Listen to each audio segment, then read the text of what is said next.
kasih buat kesempatannya saya boleh menyampaikan firman Tuhan. Hari ini saya akan menyampaikan firman Tuhan dengan tema hidupku, ibadahku. Banyak kali orang-orang Kristen, orang-orang percaya gagal menghidupi kebenaran yang mereka dengar dari minggu ke minggu. Kenapa? Karena banyak orang yang berpikir bahwa ibadah adalah apa yang kita lakukan di rumah ibadah. Apa yang kita lakukan 2 jam di hari Minggu di gereja. Kita lupa bahwa sesungguhnya hidup kita adalah ibadah. Apa saja yang kita lakukan, kita harusnya lakukan bagi Allah. Baik di dunia kerja, maupun di rumah, maupun di lingkungan tempat kita berada. Semua orang di sekeliling kita adalah jiwa-jiwa. Pekerjaan kita adalah pelayanan kita.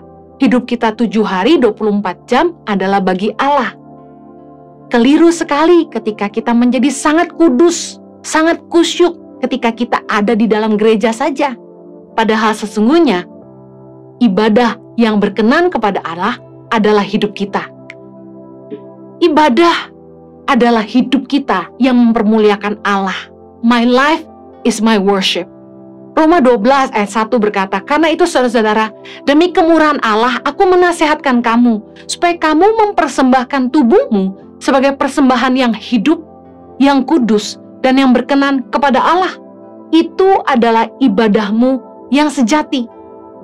Bernyanyi di gereja sebagai singer worship leader tidaklah lebih rohani daripada di rumah memasak untuk keluarga.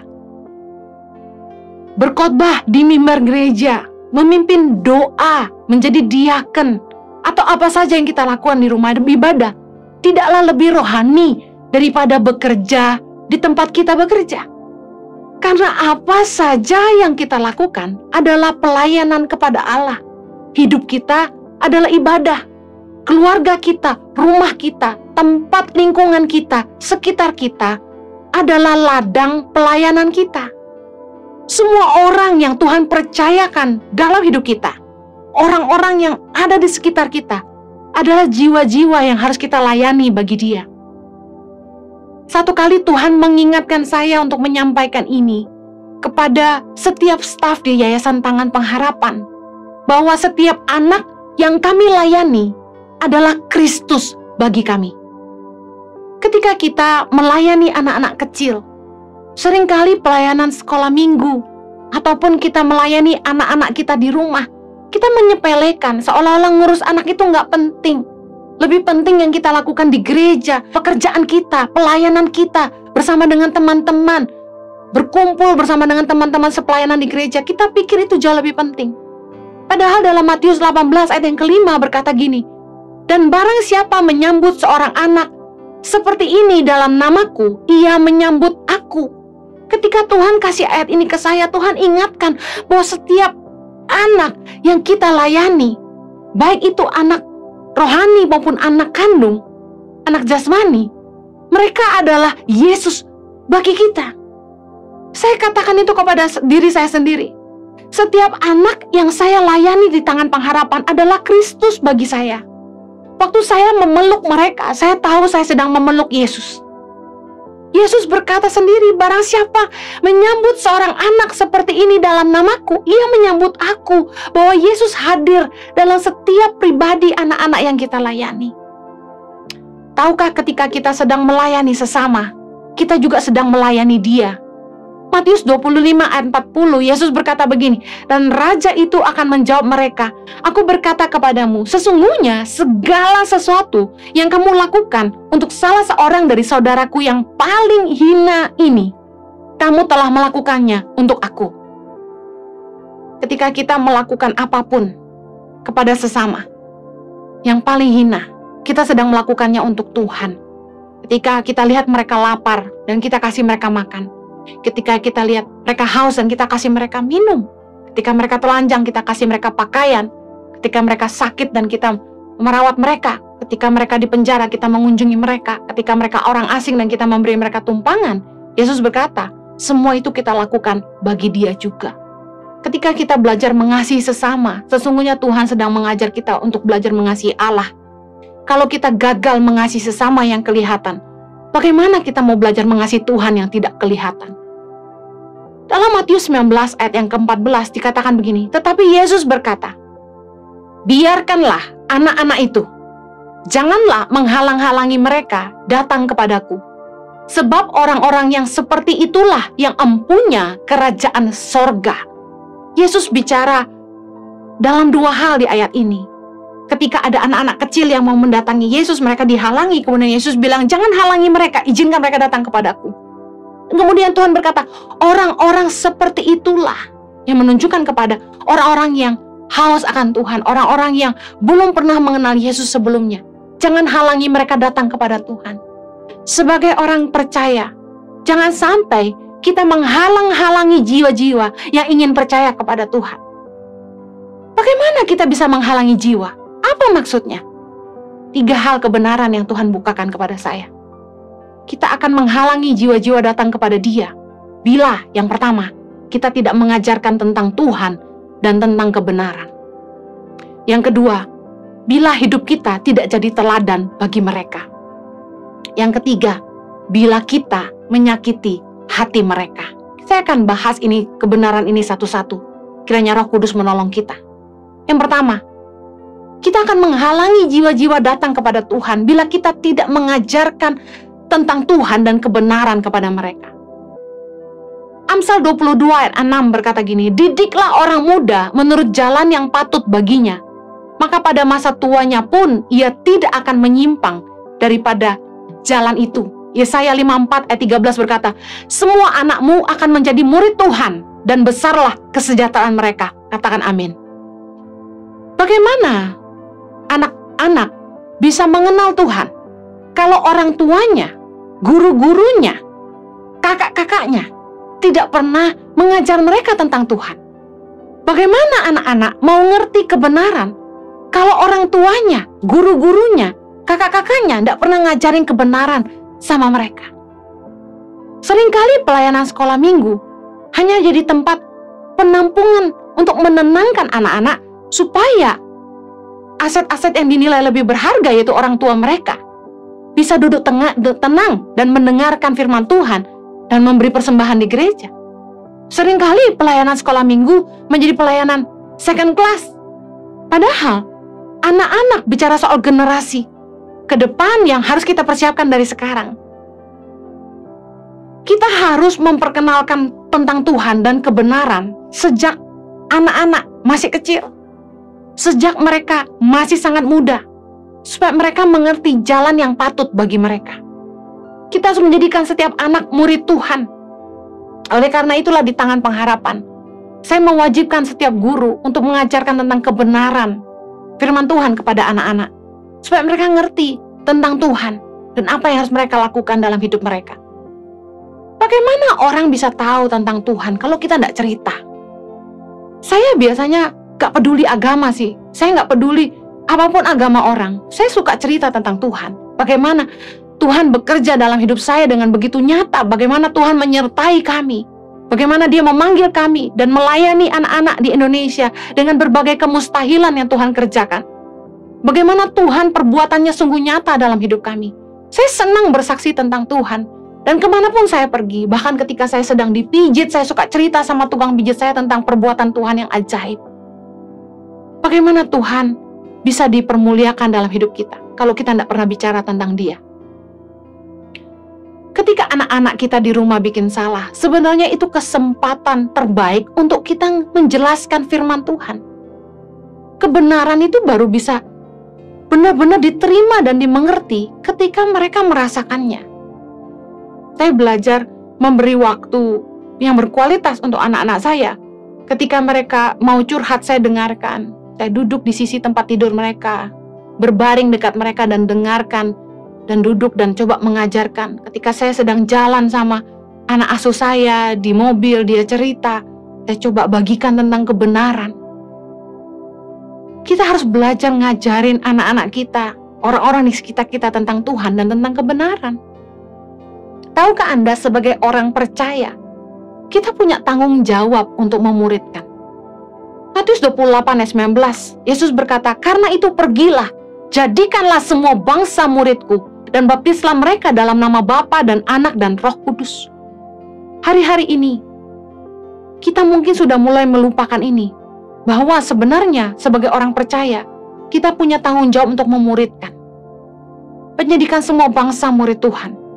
Mari bicara tentang Tuhan, kemana saja kita pergi. Ceritakan apa yang Tuhan perbuat dalam hidupmu. Tidak bisa serta-merta kita paksa orang terima Yesus. Kita harus cerita perbuatan Kristus dalam hidup kita. Lukas 15 ayat ke-7 berkata, "Aku berkata kepadamu, demikian juga akan ada sukacita di sorga karena satu orang berdosa yang bertobat, lebih daripada sukacita karena 99 orang yang benar yang tidak memerlukan pertobatan." Seringkali kita lebih ngutamain crowd, orang banyak, dan kita menelantarkan satu orang, satu jiwa yang membutuhkan Tuhan. Tahukah Anda bahwa satu jiwa sangat berharga bagi Tuhan? Kalau kita bisa bimbing orang untuk berbalik dari jalan mereka yang jahat, dan mereka akhirnya bertobat sungguh-sungguh dan meninggalkan jalan-jalan mereka yang salah, dan mereka kembali kepada jalan kebenaran, ada sukacita di sorga. Kita punya tanggung jawab untuk memberitakan kebenaran. Efesus 6 ayat 13 berkata gini, "Sebab itu ambillah seluruh perlengkapan senjata Allah, supaya kamu dapat mengadakan perlawanan pada hari yang jahat itu dan tetap berdiri sesudah kamu menyelesaikan segala sesuatu.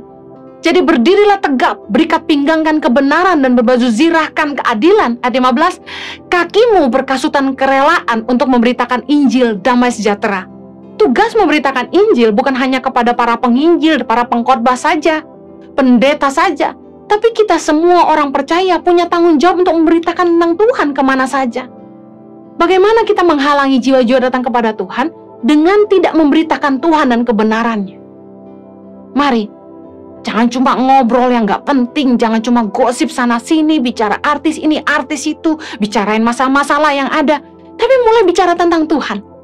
Mari share kebenaran yang kita hidupi. Saya percaya Tuhan akan memakai hidup Anda untuk memenangkan banyak jiwa. Yang kedua, bagaimana kita bisa menghalangi jiwa datang kepada Tuhan bila hidup kita tidak jadi teladan? Bagaimana kita mau cerita tentang Tuhan, tentang kebenaran firman, kalau kita sendiri tidak bisa menghidupinya? Matius 23 ayat 3 berkata gini, "Sebab itu, turutilah dan lakukanlah segala sesuatu yang mereka ajarkan kepadamu. Tetapi janganlah kamu turuti perbuatan-perbuatan mereka, karena mereka mengajarkannya tetapi tidak melakukannya." Apa yang dimaksud Yesus? Yesus sedang bicara tentang ahli-ahli Taurat, orang-orang Farisi, orang-orang munafik yang kerap kali disebut di firman Tuhan. Matius 23 ayat 13, "Celakalah kamu, hai ahli-ahli Taurat dan orang-orang Farisi, hai kamu orang-orang munafik, karena kamu menutup pintu-pintu kerajaan sorga di depan orang, sebab kamu sendiri tidak masuk dan kamu merintangi mereka yang berusaha untuk masuk." Ketika kita hanya mengajarkan dan tidak bisa melakukan, ketika kita bicara tapi kita sendiri tidak menghidupinya, kita sedang jadi orang munafik yang mengajarkan tapi tidak melakukan. Itu yang membuat akhirnya banyak orang yang jadi kecewa sama gereja. Orang terluka dan kemudian meninggalkan gereja. Kenapa? Karena apa yang diajarkan tidak dilakukan. Sebagai orang percaya, kita harus belajar untuk menghidupi apa yang kita percayai. Do what you taught, walk the talk. Hidupi apa yang kita ajarkan. Jangan pernah ngomong apa yang kita sendiri nggak lakukan. Matius 23:15 berkata, "Celakalah kamu, hai ahli-ahli Taurat dan orang-orang Farisi, hai kamu orang-orang munafik, sebab kamu mengarungi lautan dan menjelajah daratan untuk mentobatkan satu orang saja menjadi penganut agamamu, dan sesudah ia bertobat, kamu menjadikan dia orang neraka yang 2 kali lebih jahat daripada kamu sendiri." Apa maksud Yesus? Seringkali tuh yang kita beritakan tuh agama. Kita pengen orang ikut agama kita, tapi kemudian kita tidak bisa jadi kesaksian buat mereka. Kita tidak memuridkan mereka. Kita ngajak mereka pindah agama, tapi kita tidak muridkan mereka. Dan kita tidak jadi teladan buat mereka. Apa yang terjadi? Mereka kecewa, lalu mereka meninggalkan Tuhan. Mereka kembali lagi ke perbuatan mereka yang lama dan menjadikan mereka orang neraka yang 2 kali lebih jahat daripada kita sendiri. Kenapa banyak orang munafik? Karena yang ngajarin juga munafik. Oleh karena itu Rasul Paulus dalam 1 Timotius 3 ayat yang kedua berkata gini, karena itu penilik jemaat haruslah seorang yang tak bercacat, suami dari satu istri, dapat menahan diri, bijaksana, sopan, suka memberi tumpangan, cakap mengajar orang, bukan peminum, bukan pemarah, melainkan peramah, pendamai, bukan hamba uang, seorang kepala keluarga yang baik, disegani dan dihormati oleh anak-anaknya. Jikalau seorang yang tidak tahu mengepalai keluarganya sendiri, bagaimanakah ia dapat mengurus jemaat Allah? Ayat yang ke-6, janganlah ia seorang yang baru bertobat, agar jangan ia menjadi sombong dan kena hukuman iblis. Orang-orang yang diberi jabatan harus bisa jadi teladan. Di dalam pelayanan, ketika kita punya jabatan, tapi kemudian kita tidak bisa jadi teladan bagi umat Allah, maka kita akan membuat jiwa-jiwa kecewa, lalu meninggalkan Allah. Kita harus belajar jadi teladan di rumah kita sendiri. Tidak masuk akal kalau di rumah sendiri kita tidak dihormati, bagaimana kita bisa dihormati di luar rumah? Dikatakan firman Tuhan, jangan orang yang baru bertobat yang menjabat. Kenapa? Mereka belum mengerti kebenaran. Mereka tidak dewasa secara firman Tuhan. Mungkin usianya dewasa, tapi pengenalan akan Tuhan dan iman perlu bertumbuh untuk seseorang kemudian bisa memuridkan orang lain. Ketika kita memenangkan jiwa, kita punya tanggung jawab untuk memuridkan, gak cuma sekedar menuhin bangku gereja. Kita harus pastikan kita membawa mereka sungguh-sungguh mengenal kebenaran dan menghidupi. Iman mereka bertumbuh dan mereka dibimbing untuk menjadi dewasa di dalam Tuhan. Dan pastikan ketika kita menjadi pelayan Tuhan, menjadi pengajar, hidup kita bisa jadi teladan. Jangan lalu Anda khawatir dan berkata, aku nggak mau ikut dalam pelayanan, terlalu beresiko, terlalu banyak tuntutan. Salah sekali pemikiran dan demikian, karena sesungguhnya pelayanan itu jadi pagar yang menjaga kita untuk menghidupi kebenaran. Kita nggak mau hidup kita nggak jadi teladan, kita nggak mau hidup kita jadi batu sandungan, sehingga kita pastikan kita sendiri melakukan firman. Jangan sampai kita menghalangi jiwa-jiwa datang kepada Allah hanya karena sebagai orang-orang yang melayani, orang-orang yang harusnya sudah dewasa di dalam Tuhan, hidup kita tidak jadi teladan. Yang terakhir, bagaimana kita menghalangi jiwa-jiwa datang kepada Tuhan? Itu ketika kita menyakiti hati mereka. Firman Tuhan berkata dalam Kolose 3:21, hai bapak-bapak, janganlah sakiti hati anakmu, supaya jangan tawar hatinya. Jangan menyakiti hati anak-anak kita. Sebagai orang tua, saya ngalami bahwa mustahil tidak pernah bersalah. Tidak ada orang tua yang sempurna. Tapi secara sederhana, kalau kita salah, minta maaf saja. Jadilah orang tua yang rendah hati, jangan otoriter. Yang hanya menuntut anak untuk nurut-nurut, taat-taat. Tapi kalau kita memang salah bicara, kita melukai hati anak-anak kita, minta maaflah. Minta anak kita mengampuni kita supaya hati mereka nggak luka. Jangan otoriter, izinkan anak-anak kita bicara apa yang ada di hati mereka.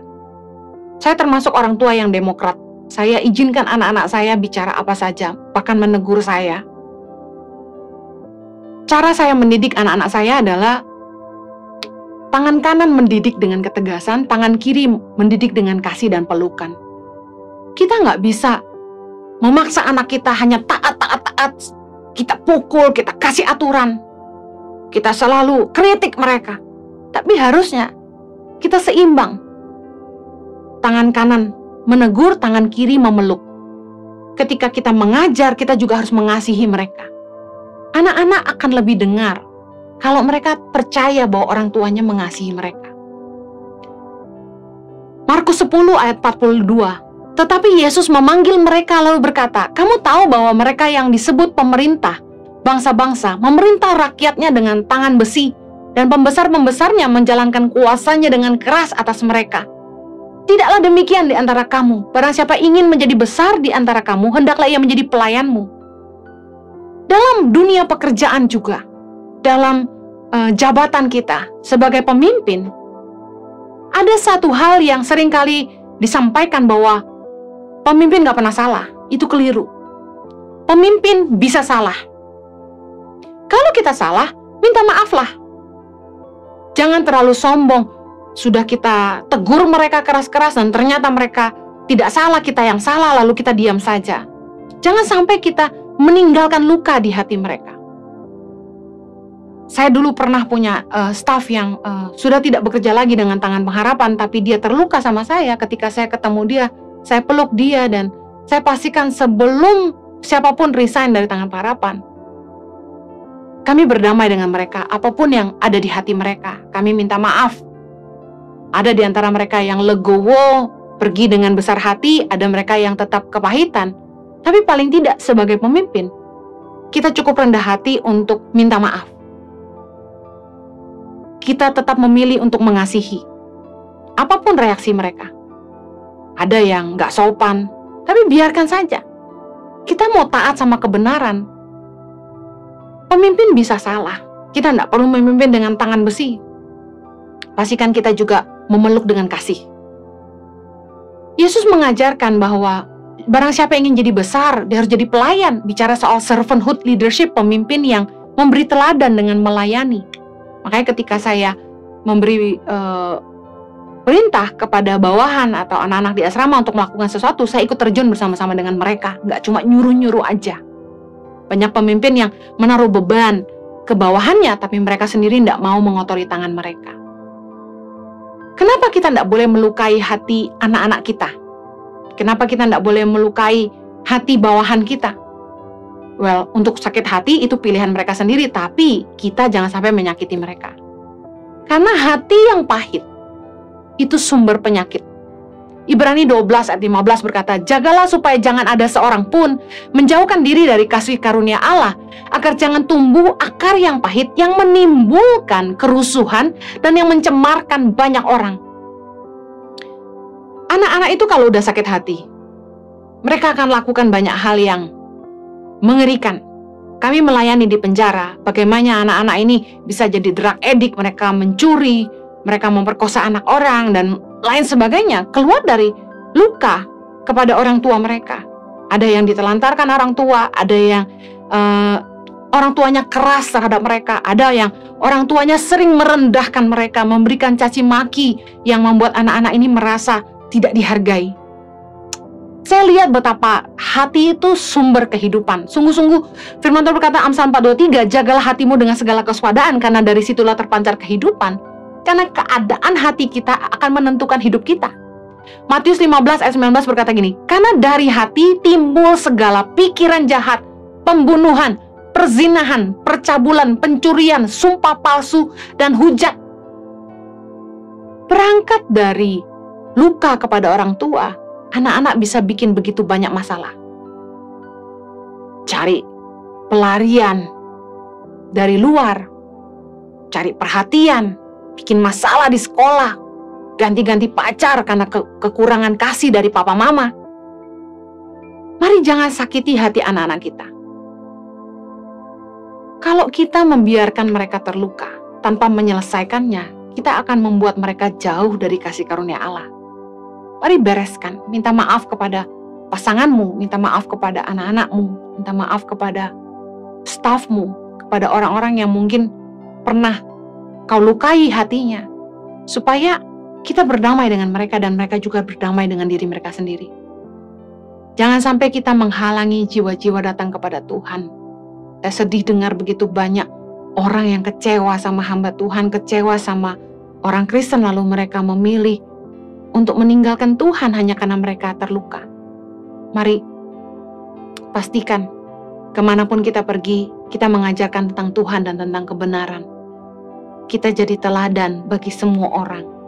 Dan kita berhenti menaruh luka dan menyakiti hati jiwa-jiwa. Biar kiranya kita bisa hidup menjadi saksi dan kasih bagi sesama. Supaya kita bisa terus memperkenalkan Tuhan kemanapun kita berada. Ingat, satu jiwa sangat berharga bagi sorga. Saya berdoa agar setiap Anda diberi Tuhan hati untuk mengasihi orang-orang di sekitar Anda dan jadi kesaksian bagi mereka. Amin. Mari kita berdoa. Bapa di sorga, kami bersyukur untuk kebenaran firman-Mu. Biar kiranya Tuhan boleh menolong kami, supaya kami boleh menghidupi hidup kami ini jadi ibadah yang berkenan kepada Allah. Hidup kami adalah ibadah kami. Orang-orang di sekitar kami adalah jiwa-jiwa. Pekerjaan kami, keluarga kami, tempat di mana kami berada adalah ladang pelayanan kami. Biarlah hidup kami boleh terus mempermuliakan Tuhan, jadi kesaksian yang mempermuliakan Tuhan. Terima kasih Tuhan, berdoa agar Tuhan boleh memberikan hati yang penuh belas kasihan untuk jiwa-jiwa, untuk orang-orang di sekitar kami Tuhan. Kami berkati hamba-hamba-Mu yang memberitakan Injil, memberikan pengajaran, agar hidup kami bisa terus jadi teladan, supaya banyak jiwa yang boleh dimenangkan. Demi nama Yesus kami berdoa. Amen.